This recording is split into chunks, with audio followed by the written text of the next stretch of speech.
الحمد لله نحمده ونستعينه ونستغفره ونؤمن به ونتوكل عليه ونعوذ بالله من شرور أنفسنا ومن سيئات أعمالنا من يهده الله فلا مضل له ومن يضلله فلا هادي له ونشهد أن لا إله إلا الله وحده لا شريك له ونشهد أن سيدنا وسندنا ومولانا محمدا عبده ورسوله أرسله بالحق بشيرا ونذيرا وداعيا إلى الله بإذنه وسراجا منيرا أما بعد فقد قال الله تبارك وتعالى في كلامه المجيد وفرقانه الحميد أعوذ بالله من الشيطان الرجيم بسم الله الرحمن الرحيم وأملي لهم إن كيدي متين وقال تعالى إن بطش ربك لشديد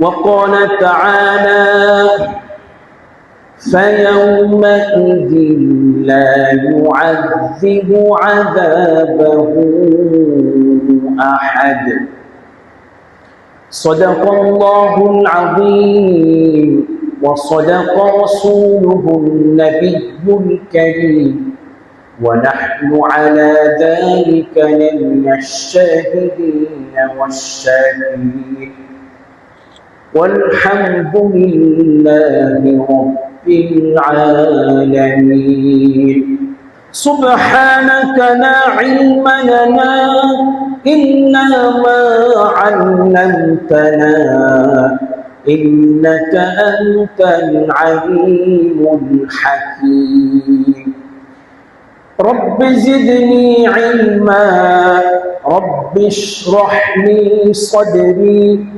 ويسر لي أمري واحلل عقدة من لساني يفقه قولي وقال تعالى في شان حبيبه ومحبوبه إن الله وملائكته يصلون على النبي يا أيها الذين آمنوا صلوا عليه وسلموا تسليما আমরা সকলেই মুহাব্বতের সাথে দুরূদ ইব্রাহিম পড়ি আল্লাহুম্মা সাল্লি আলা মুহাম্মাদ ওয়া আলা আলি মুহাম্মাদ কামা সাল্লাইতা আলা ইব্রাহিম ওয়া আলা আলি ইব্রাহিম ইন্নাকা হামিদুম মাজিদ اللهم بارك على محمد وعلى آل محمد كما باركت على إبراهيم وعلى آل إبراهيم إنك حميد مجيد मुअज़्ज़ज़ मुहतरम मुकर्रम मुसल्लियान किराम मुरब्बियान इज़ाम মহান আল্লাহ সুবহানাহু ওয়া তাআলার দরবারে অসংখ্য অগণিত শুকর ও সুজুদ পেশ করছি এই মর্মে যে মহান আল্লাহ তাআলা আমাকে আপনাকে সুস্থ রেখে স্বাভাবিক রেখে তার মহান হুকুম জুমার নামাজ আদায় করার জন্য আমাদেরকে আগে আগে আসার তৌফিক দিয়েছেন, সুযোগ করে দিয়েছেন। এজন্য আমরা সকলেই মহান রবের দরবারে কালিমাতুশ শুকর আদায় করি, আলহামদুলিল্লাহ। প্রিয় উপস্থিতি, আজকে আমরা আল্লাহ তাআলা যে ছাড় দেন সহজে ধরেন না, যখন ধরেন তখন দুমড়ে মুচড়ে ফেলেন। আল্লাহ তাআলা মূলত মানুষকে ধরবেন আখিরাতে, কিয়ামতের দিবসে, পরকালে কঠিনভাবে ধরবেন।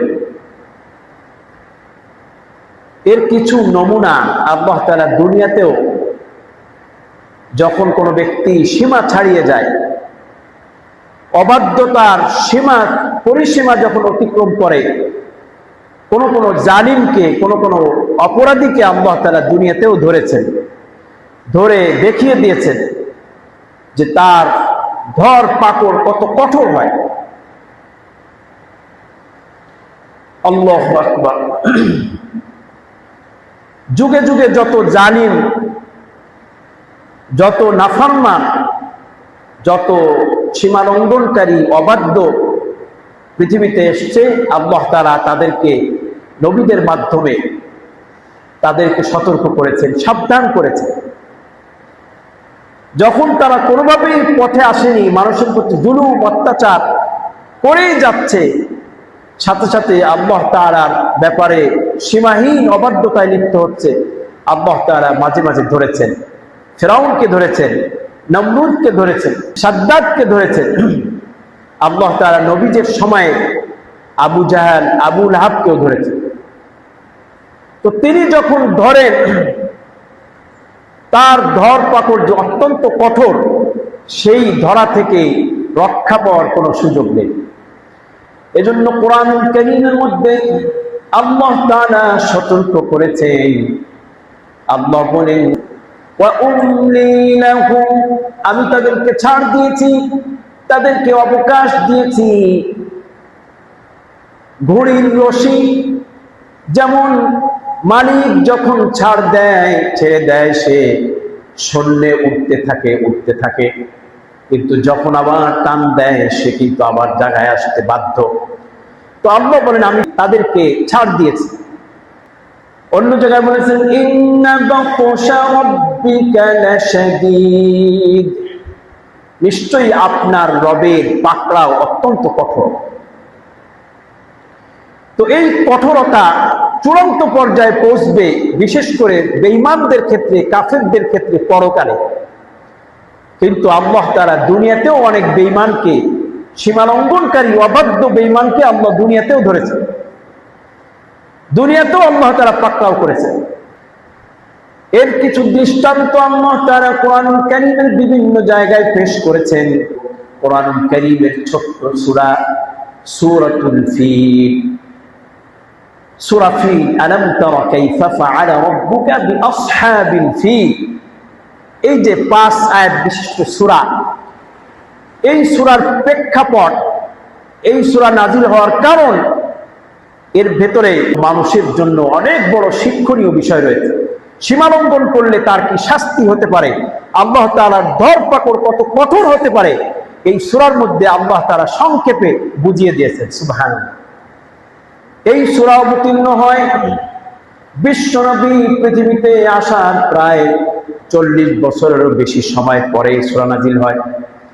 কিন্তু এই সূরার যে প্রেক্ষাপট, সেটা হলো বিশ্বনবী আমাদের প্রিয় রাসূল সাল্লাল্লাহু আলাইহি ওয়াসাল্লাম যেই বছর পৃথিবীতে আগমন করেন, ওই বছরের ঘটনা। যে বছর নবীজি পৃথিবীতে আসেন তার কিছুদিন আগে ঐতিহাসিকগণ বলেছেন ওই বছরেই এই আসহাবুল ফিলের ঘটনা ঘটে। নবীজি নবুয়ত প্রাপ্ত হন তো 40 বছর বয়সে, তার জন্মের বছর এই ঘটনা। আর আল্লাহ তাআলা এই সূরা নাযিল করতেছেন 40 বছরেরও অধিক সময় পরে, 45-50 বছর পরে। এই সূরা নাযিল করে প্রথম আয়াতে আল্লাহ বলেন, আলাম তারা, হে নবী আপনি কি দেখেননি, আপনি কি লক্ষ্য করেননি, কাইফা ফাআলা রাব্বুকা বিআসহাবিল ফিল, আপনার রব হাতিওয়ালাদের সাথে, হস্তি বাহিনীর সাথে কেমন আচরণ করেছেন, হে নবী আপনি কি দেখেননি। প্রায় 50 বছর পরে আল্লাহ তাআলা এই সূরা নাযিল করে বলছেন, হে নবী আপনি কি লক্ষ্য করেননি, আপনি কি দেখেননি যে আপনার রব হস্তি বাহিনীর সাথে কেমন আচরণ করেছেন, কি দৃষ্টান্তমূলক শাস্তি তিনি তাদেরকে দিয়েছেন, আপনি কি লক্ষ্য করেননি। আল্লাহ তাআলা বোঝাতে চেয়েছেন যে এই ঘটনা অল্প কিছুদিন আগের, নিকটতম অতীতের ঘটনা, বেশি দিন না, আপনি জন্ম হওয়ার ওই বছরেই, যে বছর আপনি জন্ম নিয়েছেন তার কিছুদিন আগেই এই ঘটনা ঘটেছে। আপনি যদিও সচক্ষে দেখেননি, কিন্তু আপনার সময়ের সবাই জানে, যারা আপনার থেকে কয়েক বছরের বড় তারা প্রত্যেকেই সচক্ষে এই ঘটনা দেখেছে। অতএব আপনার এটা যেন আপনার সচক্ষে দেখা ঘটনার মতোই, আপনি পৃথিবীতে আসার পর বহু মানুষের কাছে এই ঘটনা শুনেছেন, মুরব্বীদের কাছে এই ঘটনা আপনি শুনেছেন, হস্তি বাহিনীর এই ঘটনা। তাই আল্লাহ তাআলা নবীজিকে বললেন, আপনি কি লক্ষ্য করেননি, আপনি কি দেখেননি আপনার রব হস্তি বাহিনীর সাথে কেমন আচরণ করেছেন। ঘটনাটি হলো এরকম, ইয়ামান এক দেশ, এখনো এই দেশ ইয়ামান নামে আছে। এই দেশটি ওই সময় হাবশা একটা সাম্রাজ্য, অনেকগুলি দেশ মিলে একটা সাম্রাজ্য ছিল নবীজির সময়কার সময়ে। এই হাবশার একটা অঙ্গরাজ্য হলো ইয়ামান, একটা প্রদেশ। তো মূল কেন্দ্র থেকে হাবশার বর্তমান নাম হলো ইথিওপিয়া। এটা ভাগ হয়ে আরেকটি রাষ্ট্র হয়েছে ইরিত্রিয়া। ইথিওপিয়া ও ইরিত্রিয়া এবং ইয়ামান আরো কটা দেশ মিলে একটা সাম্রাজ্য ছিল ওই সময়। এখন এগুলো ভাগ ভাগ হয়ে গেছে। ওই সময় ওই হাবশা নামক দেশের আয়তন ছিল 12 লক্ষ বর্গ কিলোমিটারেরও বেশি। তার মানে আমাদের দেশের আয়তন হলো প্রায় 1.5 লক্ষ বর্গ কিলোমিটার। আমাদের দেশের যে আয়তন, এরকম প্রায় 8টা দেশ মিলালে যেমন বড় দেশ হবে, ওই হাবশা নামক দেশ ওই সময় অত বড় ছিল। তো ওই সাম্রাজ্যের একটা অঙ্গরাজ্য হলো ইয়ামান। ওই সাম্রাজ্য থেকে ইয়ামান প্রদেশে আব্রাহা নামক এক ব্যক্তিকে গভর্নর করে পাঠানো হয়।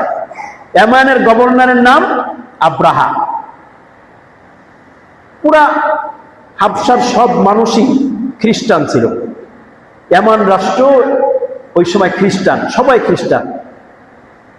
তাদের ভেতরে মূর্তি পূজা ছিল, পৌত্তলিকতা ছিল, তারা সূর্যের পূজা করত। ঈসা আলাইহিস সালামের ওই সমাজ, তার যে ধর্ম ওই সময় বিকৃত হয়ে গেছে। এক কথায় পুরা পৃথিবী মূর্তি পূজা, পৌত্তলিকতা আর খ্রিস্টান ইহুদিদের দিয়ে ভরা ছিল। ইয়ামানের ওই শাসক আব্রাহা ইয়ামানে একটা জমকালো আয়োজন করে একটা কারুকার্যপূর্ণ একটা গির্জা নির্মাণ করলো। তার খুব হিংসা হতো। সারা পৃথিবী থেকে মক্কা মুকাররমায় মানুষ হজ করতে যায়, বাইতুল্লাহ হজ করতে যায়, এটা সে হজম করতে পারছিল না। হিংসায় সে ছটফট করছিল। এক পর্যায়ে সে ইয়ামানের মধ্যে বিপুল পরিমাণ অর্থ ব্যয় করে, কারুকার্য করে, সাজসজ্জা করে একটা গির্জা নির্মাণ করে। গির্জা নির্মাণ করার পর সে পুরা তার প্রদেশের মধ্যে ঘোষণা করলো, এখন থেকে আর কেউ বাইতুল্লাহ হজ করতে যাবে না।